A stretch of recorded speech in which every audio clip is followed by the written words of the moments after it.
body ground going right there and going to the bottom of the block. You can see it right in there.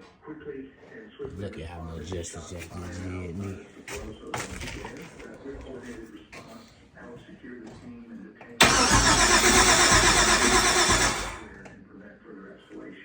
Sound good.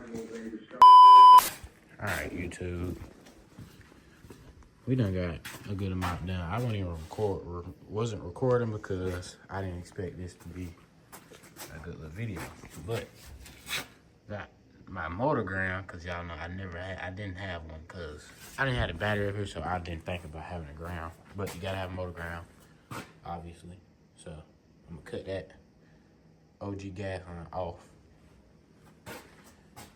But got that right, so the motor is turning over easy. Got that neat. And then I got this ground now on the frame like it should be. That's coming from the Holly. That one right there. And these is temporary, but now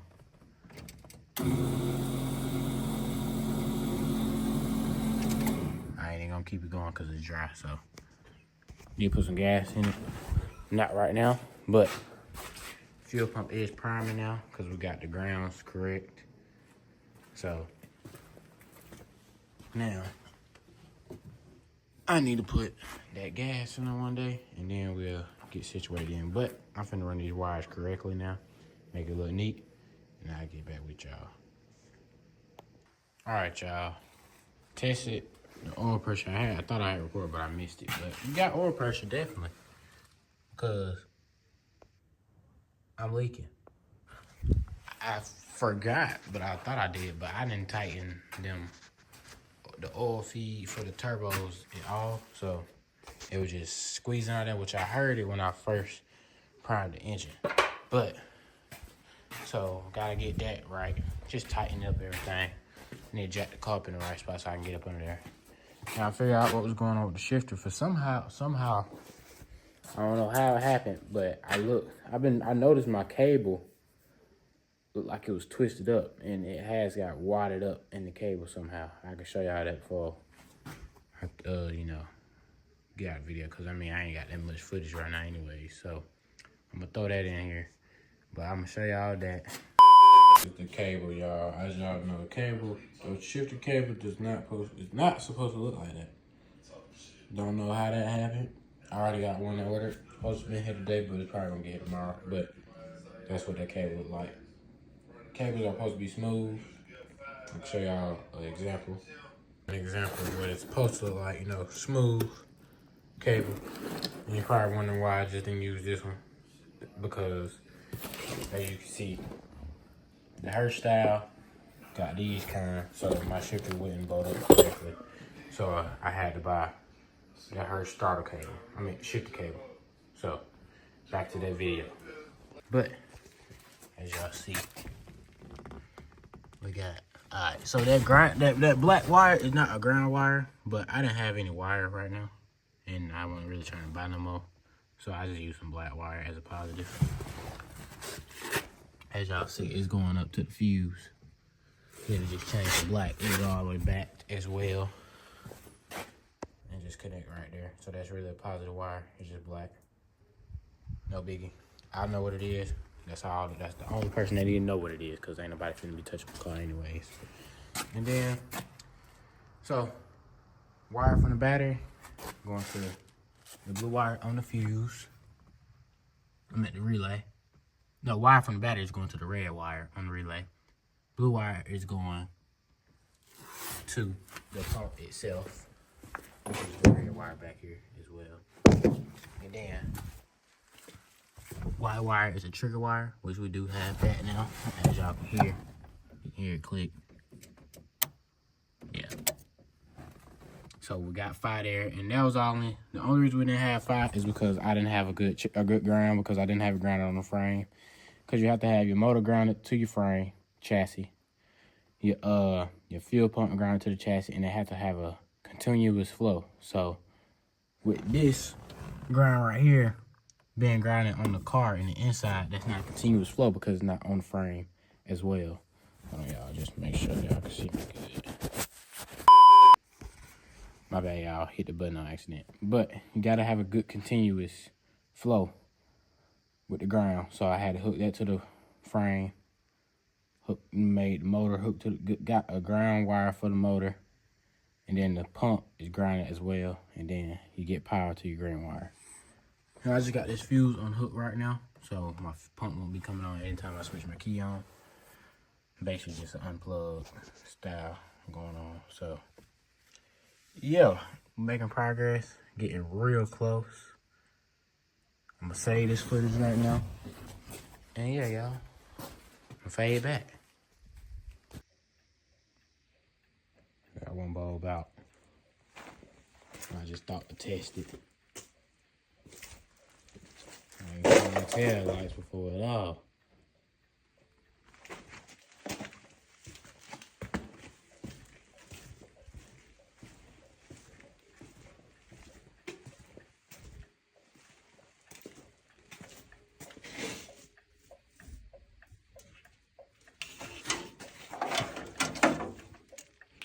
The next day.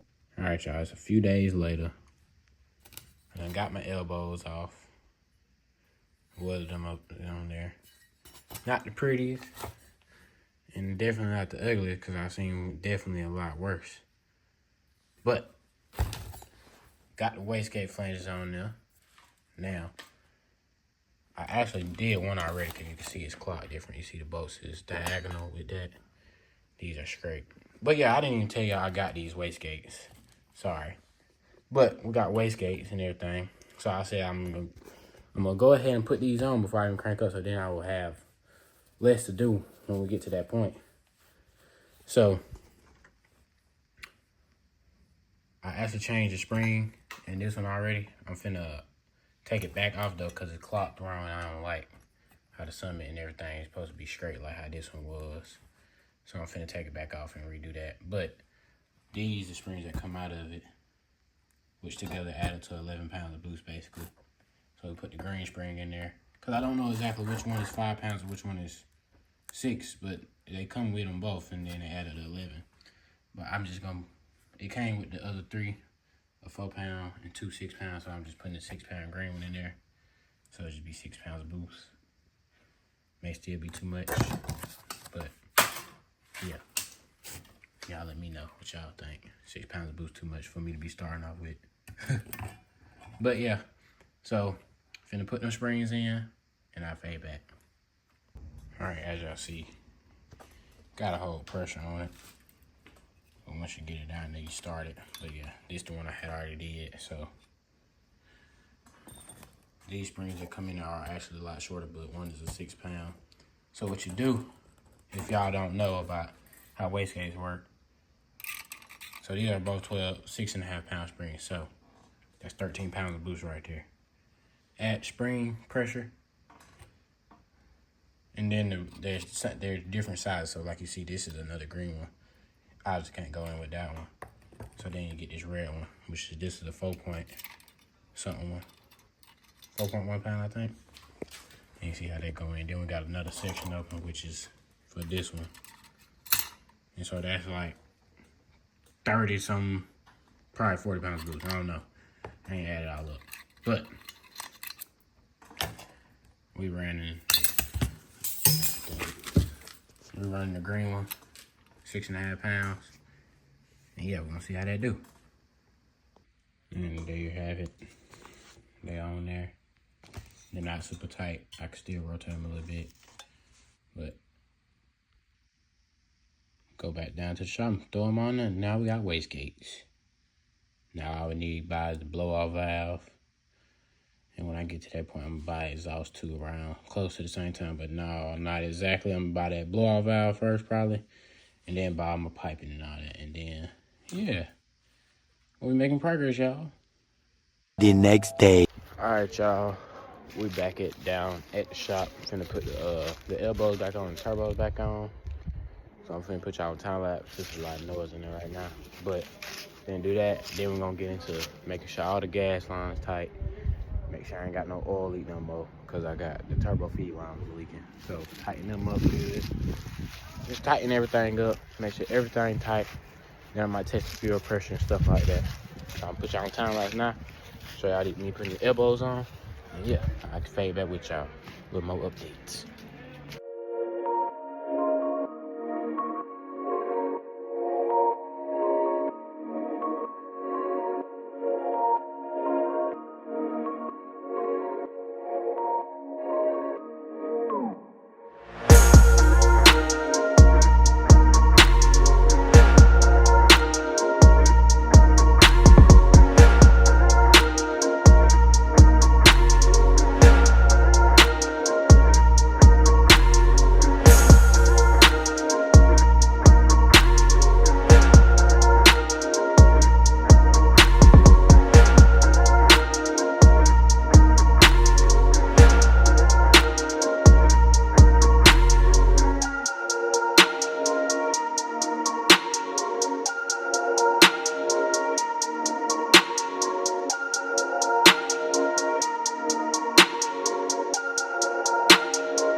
All right, y'all, we tested the oil pressure.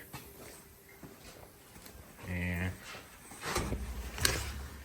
we good now, ain't got no drip. Nothing like that. And all this one leaking up here, so all this super tight. We got all the lines tight up here. Oil lines tight, gas lines. Oh, I gotta tighten this one up right here. And then I tightened all of that up before, so hopefully none of that leak. So we finna see, cause gas will leak bad. Update. It's stressing me out right now. There's fuel leaks everywhere. Well, I fixed the one in the back, but now this area right here will not stop leaking, so I think this thing is messed up. That hold the pressure regulator, the pressure sensor, and then my regulator leaking. I think all three corners of that stuff is tight as I don't know what. I don't see no leaks back here or under there or nothing, so I guess it's just these two areas that's giving me problems. So try to figure that out. I hate the fuel part of the system and trying to get that right, because that's usually the hardest spot to get to stop leaking. So yeah, guys, struggling right now. All right, y'all, took all that front stuff off. Everything else seems to be good, not leaking. Checked up on the car and everything, but the regulator, all this keeps leaking, so try to figure something else out about that. I might get a regulator mount too, or another regulator, I don't know yet. Put it up front. So gotta figure that out, y'all. But I'm probably finna start working on this rear end now. But that's all for this video, y'all. Make sure y'all like, comment, and subscribe. Malibu is on the way. Got the oil pressure. She do got that. She got fuel pressure.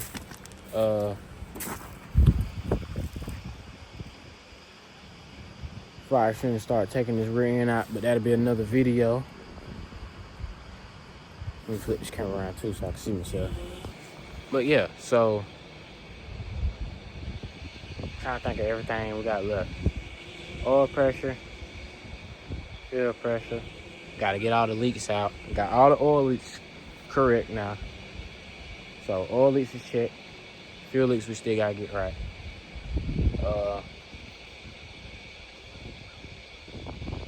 Then we got to do the transmission lines. I'm going to do a little temporary trans cooler right now, but yeah. So we close. We're very close, y'all. But make sure y'all like, comment, and subscribe. And make sure you turn your post notifications on so you know when we upload a new video. And just up looking ugly. We out of here, y'all.